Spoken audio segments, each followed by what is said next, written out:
ქრისტეს მიერ საყვარელნო, მამანო, დედანო, ძმანო და დანო,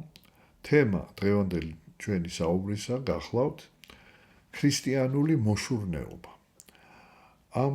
თემას ეხება სახარება მარკოზისა, რომელიც იკითხება დიდმარხვის მეორე შვიდეულის საკვირაო წირვაზე. წავიკითხოთ ტექსტი სახარებისა.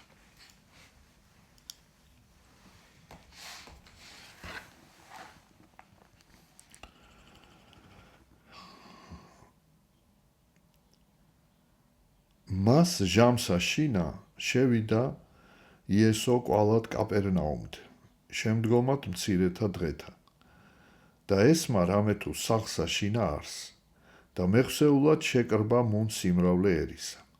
ვიდრემდე ვერღარა იტევდა წინაშე კართა მათ. და ეტყოდა მათ სიტყვასა, და მოვიდეს მისა და მოაქუნდა განრღვეული ზეკიდებული ოთხთაგან. და ვით არ ვერ შეუძლეს მიახლებათ მისა ერისა მისგან, აღზარცვეს სართული სახლისა მის, სადა იგი იყო, და აღიღეს და გარდაუტევეს ცხედარი იგი, რომელსა ზედა იდვა განრღვეული იგი. და იხილა იესო, სარწმუნოება იგი მათი და რქუა განრღვეულსა მას, შვილო, მიგეტევნენ შენ ცოდვანი შენი, ხოლო იყვნეს მუნ ვინმე მსხდომარენი წიგნობართაგანი და ზრახვიდეს გულთა შინა მათთა და იტყოდეს, ვითარმეთ ესე გმობასა იტყვის, ვის ხელეწიფების მიტევებად სოდვათა, გარნა მხოლოსა ღმერთსა. ხოლო იესო მეხსეულად გულისხმახო სულითა, რამე თუ ესრეთ ზრახვენ გულთა შინა მათთა და რქუა მათ, რასა მაგას ზრახავთ გულთა შინა თქვენთა. რაი უადვილეს არს სიტყვად განრღვეული სამის, მიგეტევნენ ცოდვანი შენი, ანუ თქმათ, აღდეკ აღიღე ცხედარი შენი და ვიდოდ. ხოლო რაითა უწოდეთ, რამე თუ ხელმწიფება აქვს ზესა კაცისასა ქვეყანასა ზედა მიტევება ცოდვათა, და რქუა განრღვეულსა მას, შენ გეტყვი, აღდეკ და აღიღე ცხედარი შენი და წარვეთ სახით შენდა. და მეხსეულად აღდგა იგი და აღიღო ცხედარი თვისი და გამოვიდა წინაშე ყოველთასა, ვითარმეთ განუკვირდებოდაცა ყოველთა და ადიდებდეს ღმერთსა და იტყოდეს, ვითარმეთ არასა და ესრეთ ვიხილეთ.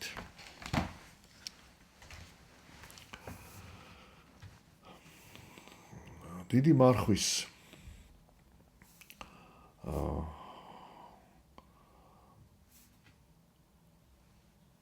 მეორე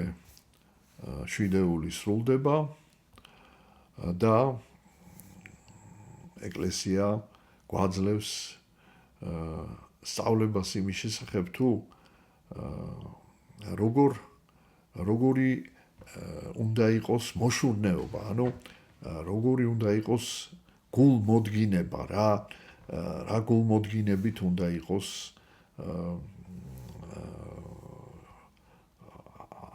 აღჭურვილი მართლმადიდებელი ქრისტიანი განსაკუთრებით დიდი მარხვის დროს.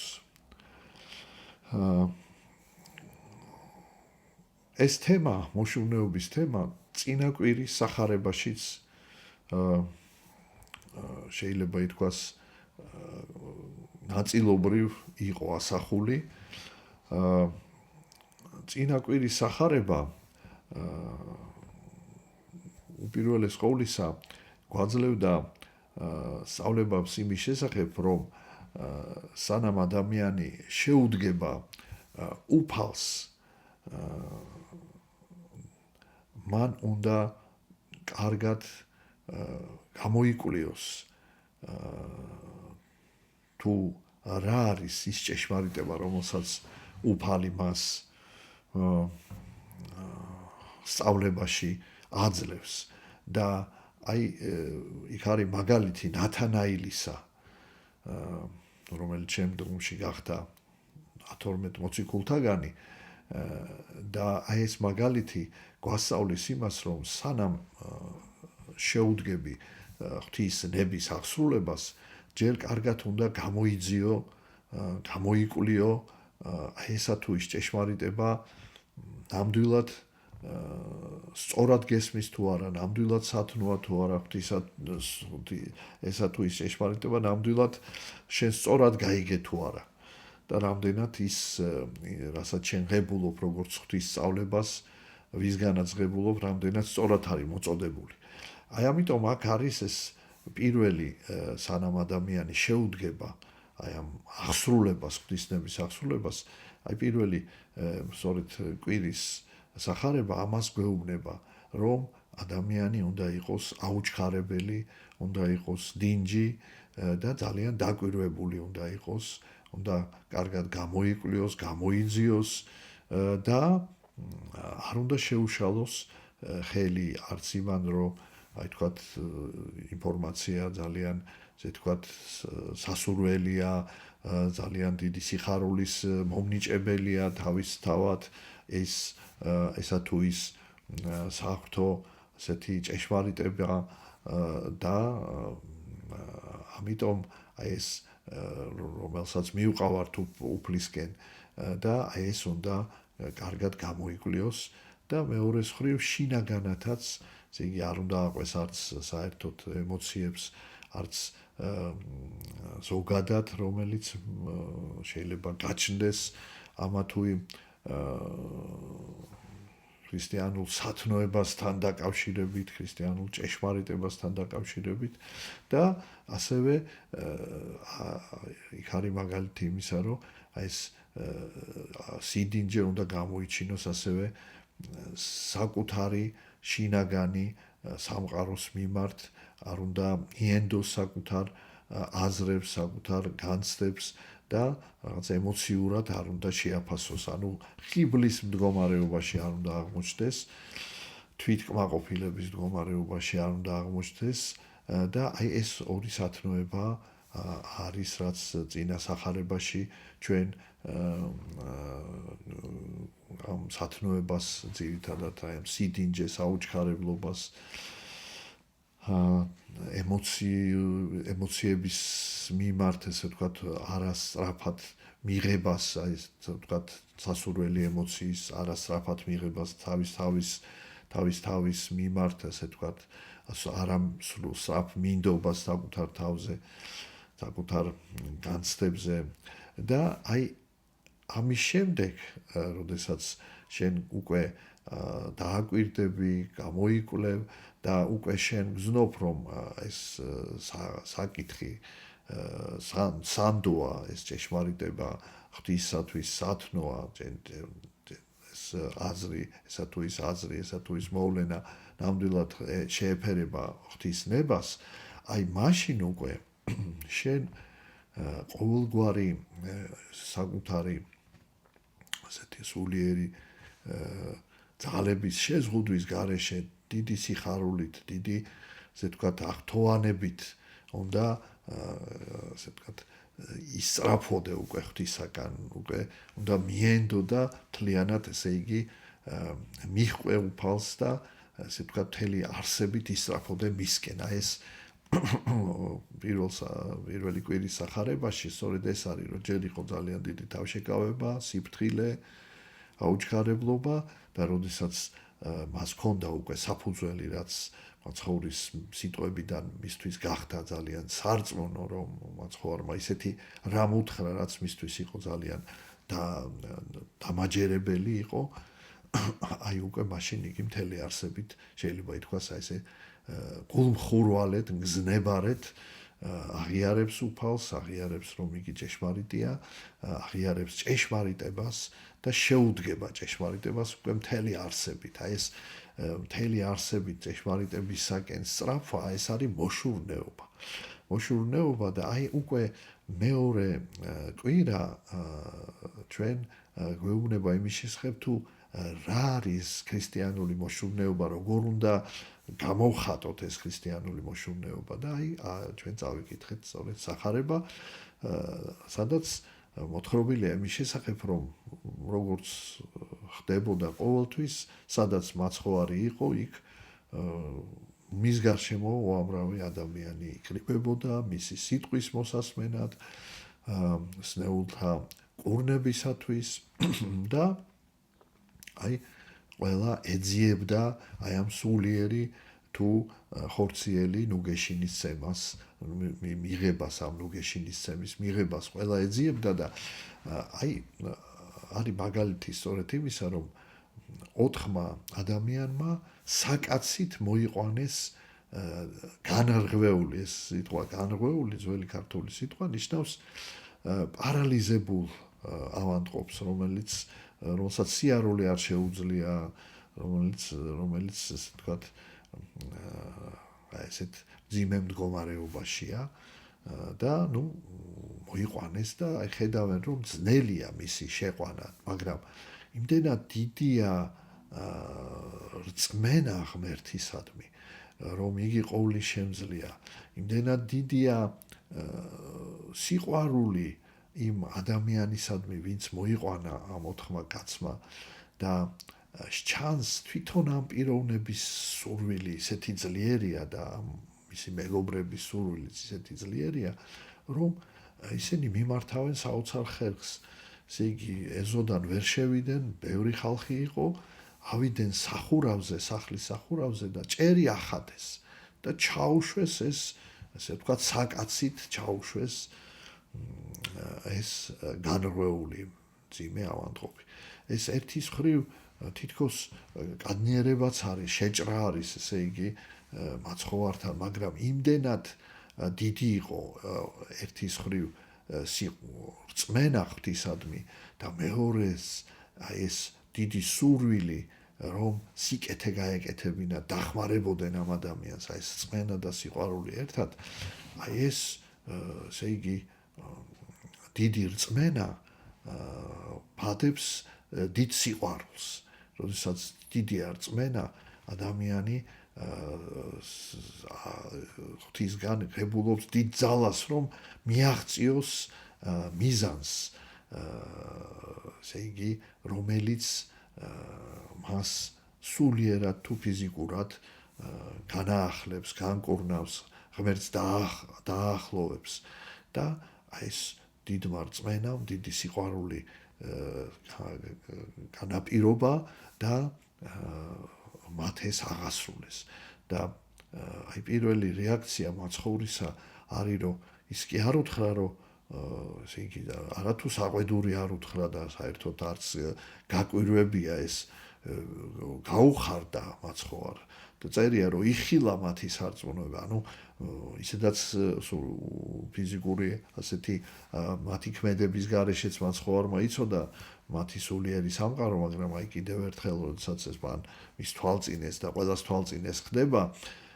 და ის ხედავს ამას ის გახარებულია და იმას ხო რასაკვირველია ვიცი ის მაცხოვარისთვისაც არის ეს საკაცე ჩაშვებული სახლის სახურავიდან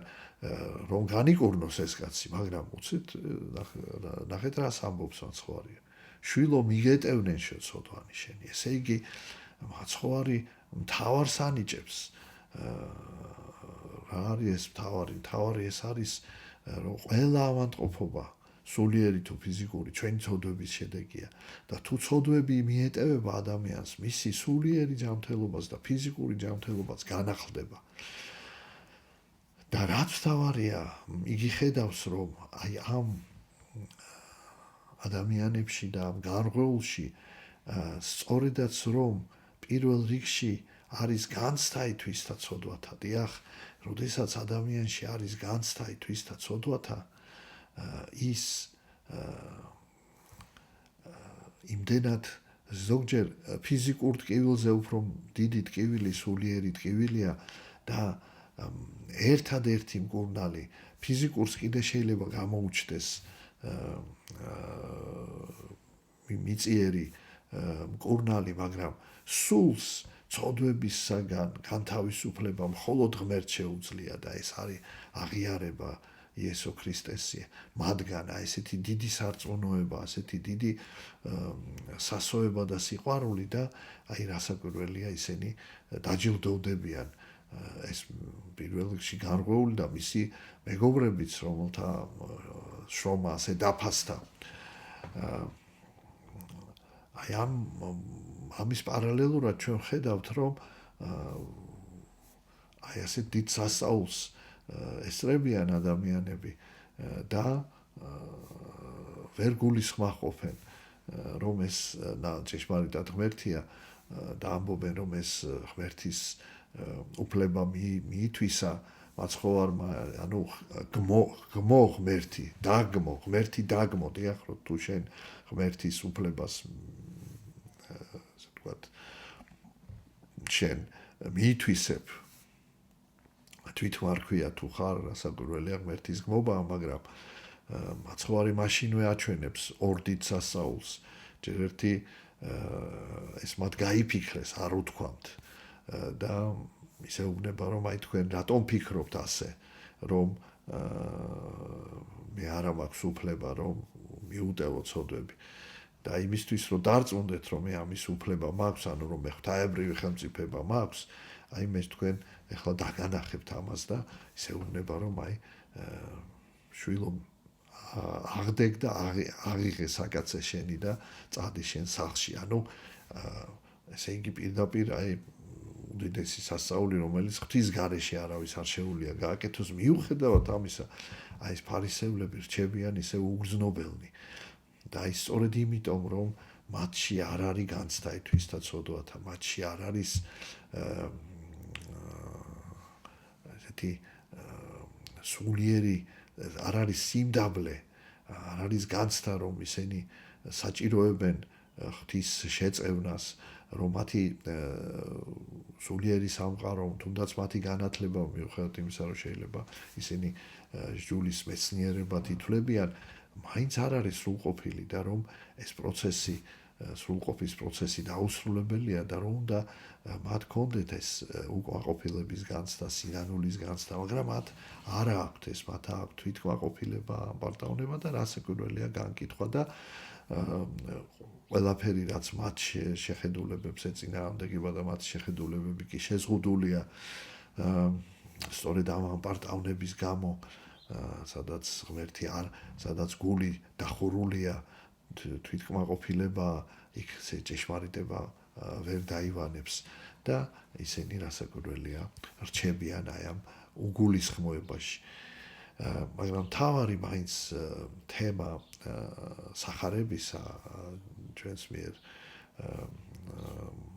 განხილული სახარებისა არის მოშურნეობა, რომ ადამიანი მთელი არსებით უნდა ისწრაფოდეს უფლისაკენ და უნდა ახსოვდეს, რომ რაც არ უნდა დიდი იყოს ადამიანის ღვაწლი, თუ უფალი არ შეიწყნარებს ამ ღვაწლს, თუ უფალისთვის სათნო არ იქნება ეს ღვაწლი, მას შედეგი არ ექნება. ამიტომ ადამიანი უბრალოდ კი არ უნდა ისწრაფოდეს ღვთისაკენ, უნდა ისწრაფოდეს სიმდაბლით, სინანულით, დიდი სასოებით და რასაკვირველია სრული მორჩილებით იმისადმი, რასაც უფალი მიანიჭებს. ანუ ადამიანის თხოვნა არ შეიძლება იყოს მოთხოვნა, არ შეიძლება იყოს ღმერთის მიმართ ასეთი გარკვეული დაჟინებული მოთხოვნა, პრეტენზია, რომ აი უნდა შემისრულდეს, გინდა თუ არა. თხოვნა უნდა იყოს ძალიან ინტენსიური, ძალიან ძლიერი, მაგრამ სიმდაბლით, სინანულით. აი ეს თუ ესე არ არის, არ სრულდება და ეს თხოვნა რომ შესრულდა, იმიტომ შესრულდა, რომ ესე იგი სწორედ სიმდაბლე და სინანული ახლდა მას და რასაკვირველია სასოება ახლდა მას და მორჩილება და მზადყოფნა, რომ აი რასაც უფალი ინებებს, როგორც უფალი ისურვებს, ისე იქნება. აი ეს არის სწორედ სინერგიული ცნობიერება, რომ ჩვენ უნდა ვიცოდეთ, რომ ღვთის გარეშე არასოდეს არაფერი არ გამოიღებს კეთილ ნაყოფს ღვთის მადლის გარეშე. ამიტომ ჩვენ ყველა საქმეში, რასაც ვაკეთებთ, ღვთის წყალობას, ღვთის შეწევნას უნდა ვითხოვდეთ. პირველ რიგში, მაგრამ ამავე დროს ჩვენ უნდა მთელი არსებით უნდა ვაკეთოთ ის, რაც ჩვენ ძალებშია. მაგრამ ესეც უნდა გვახსოვდეს, რომ მხოლოდ ის, რაც ჩვენ ძალებშია, არ არის საკმარისი კეთილი ნაყოფის მისაღებად. აუცილებელია ღვთისწყალობა, ღვთის დასტური და ეს მოვა აუცილებლად მოვა იმ შემთხვევაში, თუ ჩვენ გვაქვს სიმდაბლე, სინანული და სასოება. აი ეს და თუ ეს არა გვაქვს, ეს თხოვნა შეიძლება არ აღსრულდეს. ამიტომ თუ თხოვნა არ სრულდება, ან იგი არ არის ჩვენთვის იმ მომენტში საჭირო, ან არა ვართ მზად ჩვენ ჯერ კიდევ ჩვენი სათნოებები იმ სათნოებებს არ ვფლობთ, რის შედეგადაც ეს თხოვნა უნდა აღსრულდეს და აი ამიტომ აი ეს სინერგიული ცნობიერება ნიშნავს, რომ ჩვენ ყველაფერი უნდა ვაკეთოთ,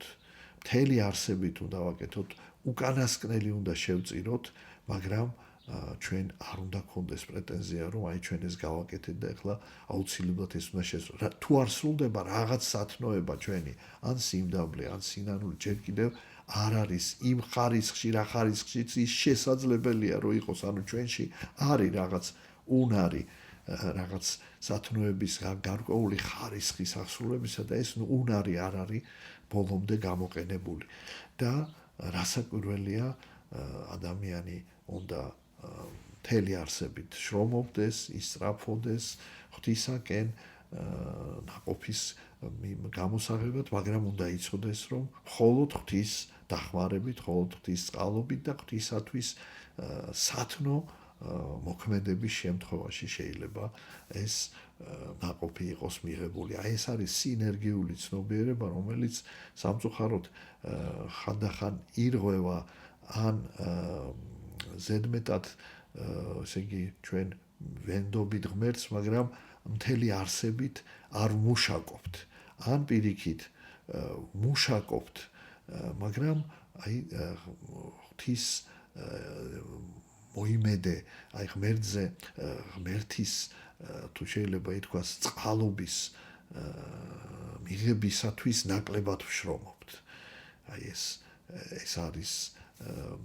ორი უკიდურესობა. ან ესე იგი ნაკლებად ვმუშაკობთ, ადამიანური ძალისხმევა არ არის სრულყოფილი, ან სწორედ აი ღმერთზე მინდობა არ არის სრულყოფილი და საკუთარი თავის იმედით ვართ, ან ზედმეტად ვართ უფლის იმედით და საკუთარ ძალებს არ გამოვავლენთ სრულყოფილად, ან უფრო მეტად გამოვავლენთ ჩვენ ძალებს, მაგრამ ნაკლებად ეყრდნობით ვამყარებთ სასოებას ღმერთზე და რას ნიშნავს სასოების ღმერთზე დამყარება? ეს ნიშნავს, რომ ჩვენ მუდამ ლოცვით უნდა ვიწყებდეთ საქმეს და მუდამ უნდა მონაწილეობდეთ საიდუმლო საეკლესიო ღვთისმსახურებაში, სადაც ხდება ადამიანის სულიერი განახლება, სადაც ხდება ჩვენი სულიერი აღსება ღვთაებრივი მადლით და განსაკუთრებით გვირგვინია ამ ღვთისმსახურებისა, საიდუმლო ღვთისმსახურებისა აღსარების საიდუმლო და ზიარების საიდუმლო. ეს ამით თავიდან იბადება ქრისტიანი და ამით ისევ ახალი ძალებით ის აგრძელებს თავის ქრისტიანულ ცხოვრებას. ამიტომ არის ეკლესიური ცხოვრება, ესე აუცილებელი. ეკლესიური ცხოვრების გარეშე ეს ნიშნავს, რომ ადამიანი მაინც საკუთარი ძალით ფიქრობს, მიაღწიოს თქვათ ქრისტიანულ სათნოებებს და კმაყოფილია თავისი შემოქმედებით, თავისი მოღვაწეობით და აი არ ეძიებს ღვთის შეწევნას, ღვთის მადლს. აი ეს არის დღევანდელი სახარების მთავარი აზრი. ღმერთმა მოგცეს ჭეშმარიტი ქრისტიანული მოშურნეობა, რომელიც გულისხმობს საკუთარი ძალისხმევის მაქსიმალურ გამოვლინებას, რაც კი ადამიანში საშუალება არის, ძალა, სულიერი თუ ფიზიკური, და რაც მთავარია, ამის დაფუძნებას ღვთის მადლზე, ღვთის წყალობაზე და აი ამ ორი ნებისა და ღვთაებრივის და ადამიანის და ამ ორი ენერგიის შეერთება არის ქრისტიანული მოშურნეობა, ანუ სინერგიული ცნობიერება და სინერგიული ცხოვრების წესი. ღმერთმა დაგლოცოთ და ღმერთმა შეგვაძლებინოს, რომ აი ამ ცნობიერებით, ამ სულისკვეთებით გავაგრძელოთ დიდი მარხვა და ვიხილოთ ნაყოფი კეთილი ჩვენი სათნოებათა გამტკიცება და აღდგომის დღესასწაულზე სულიერი ძალების და ფიზიკური ძალების განახლება და სააღდგომო სიხარული. ღმერთმა დაგლოცოთ ჩვენთან არს ღმერთი.